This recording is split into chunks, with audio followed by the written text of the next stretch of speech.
আসসালামু আলাইকুম দর্শক, আশা করি সবাই ভালো আছেন। দেশে বা প্রবাসী যে যেখান থেকে দেখবেন সবাইকে আন্তরিক শুভেচ্ছা। আর আমার তো অনেক কিছু ইচ্ছা, কিন্তু সবসময় সব কিছু সম্ভব হয় না, কিন্তু মাঝে মাঝে যা সম্ভব হয় সেগুলোই দেখায়। যেমন গ্রামে আসলে ফল ফলালি ফসল সবগুলোই গ্রামেই হয়, যতই আমরা বলি বা যেভাবেই চলি না কেন, এগুলো গ্রামেই মাটিতেই বেশি হয়, শহরে খুব কম হয়। কিন্তু এক এক এলাকায় এক এক ফলের জন্য প্রসিদ্ধ। আর আসলে ড্রাগন ইতিমধ্যে বিভিন্ন এলাকায়, যেমন ইসলামপুর, এই যে মহাজনের পাশে, ওখানেও চাষ করছে, ওখানেও কিছু ফল হয়েছে। আর এই পাশে এই যে বড় বড় ফলও আছে এখানে। তাই ড্রাগন গাছের যে ফসল, এটা আমাদের বাংলাদেশে আপাতত এখনও কমই আছে, খুব কম এলাকায় দেখা যায়, এখনও সেইভাবে পুরো এলাকায় ছড়ায়নি। তাই আপনাদের এটা দেখানোর উদ্দেশ্যে, তবে ড্রাগন বিভিন্ন রঙের হতে পারে, কারণ একই গাছে দুই রঙেরও আছে, এরকমও দেখা যাচ্ছে। এই যে যেমন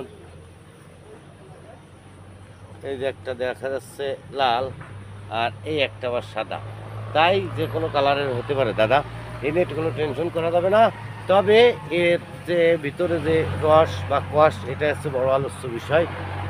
যাই হোক, আপনি নাই ভাই মালিক, আপনি না মালিক এই জায়গার? হ্যাঁ, আপনার সাথে একটু কথা বলি। যাই হোক, এখন এই যে ভাই যিনি চাষ করছে, তেনার সাথে একটু কথা বলে দেখি কি রকম পরিশ্রম করা লাগে এতে, আর কি রকম কি ব্যাপার। আসসালামু আলাইকুম। ওয়ালাইকুম আসসালাম। ভালো আছেন আশা করা যায়। ইনশাল্লাহ আপনার ভাই। নাম কি বড় ভাই? মোহাম্মদ শিমুল শেখ। তাই এটা আপনি যে চাষ করছেন, কতদিন হয়েছে এটা চাষ করছেন, কতদিন হয়েছে লাগাইছেন এগুলো? 2 বছর। 2 বছর? জি। 2 বছর সময় লাগে? আচ্ছা, যাই হোক, এটা অবশ্যই জানা দরকার জনগণের যে এটা কতদিন সময় লাগে। এত তো আপনার অনেক পরিশ্রম। প্রথমে কি করছেন, প্রথমে লাগাইছেন এগুলো নাকি? জি, একটু প্রক্রিয়াটা বলেন। প্রথমে ফিলি কাটিছি, প্রথমে ফিলি কাটে পরে এগুলো সেই পিলার পুঁতিছি, পিলার পুঁতে তারপর গাছ লাগাইছি, ছটা পুঁতিছি। আস্তে আস্তে এভাবে লালন পালন করে এই পর্যন্ত আইছে। এখন আড় বানতি হচ্ছে, হুম, টাল দিচ্ছি। এই টালের মধ্যেও নিচে মাটি তামা ঝলবে এবং ফলও ইনশাল্লাহ এসে গেছে গাছে। হ্যাঁ হ্যাঁ, ফলগুলো অলরেডি আমি দেখছি, এগুলো দেখাইছি জনগণকে, মানে ভিডিও আছে। আর এইটাই আপনার আরেকটা জিনিস, এতে আপনার খরচ পড়ছে কীরকম এই যে এইটুকে? তাতে এই পর্যন্ত যতটুক 30 কানি এগুলো লাগানো আছে, তাতে আবার যে 30 লক্ষ টাকা খরচ হয়ে গেছে। 30 কেনতে 30 লক্ষ টাকা 30 খরচ? লক্ষ টাকা খরচ হয়ে গেছে এই পর্যন্ত। আরো কত হবে এর কোনো ঠিক নাই। ঠিক নাই। আর এই ফল কি আসলে এই যে যেগুলো ঝুলে আছে এগুলোই হবে, না আগা যেগুলো উপরে আছে এগুলোই হবে আপনার এই এগুলো প্রত্যেক কাটাতেই হবে, প্রত্যেকটা গাছেই প্রত্যেকটা কাটার থেকেই ফল আসবে। তাই তো সবে শুরু, আস্তে আস্তে না হ্যাঁ, বেশি? একটানা 6 মাস ফল দেবে। 6 মাস? 6 মাস। এটা আপনি আগে কোথায় দেখছেন এটা? এটা সে বড়দে মহাজন আছে, আপনার গোপালগঞ্জের ওদিকে আছে, বিভিন্ন কয়েকটাই খামার আছে। তো আমাদের খামারটা ছোট, হুম। এর চেয়ে তো অনেক বড় খামার আছে। কোন জায়গায় এটা? এটা আছে আপনার বড়দে মহাজন যেতে হবে। কোন জায়গায় এটা বলেন তো, বর্ধমান মহাজন কোথায়? বড়দে মহাজন সে এটা না আমি চিনি, মানে কোন জায়গাটা, এটা কোন জায়গায় যাওয়া লাগবে?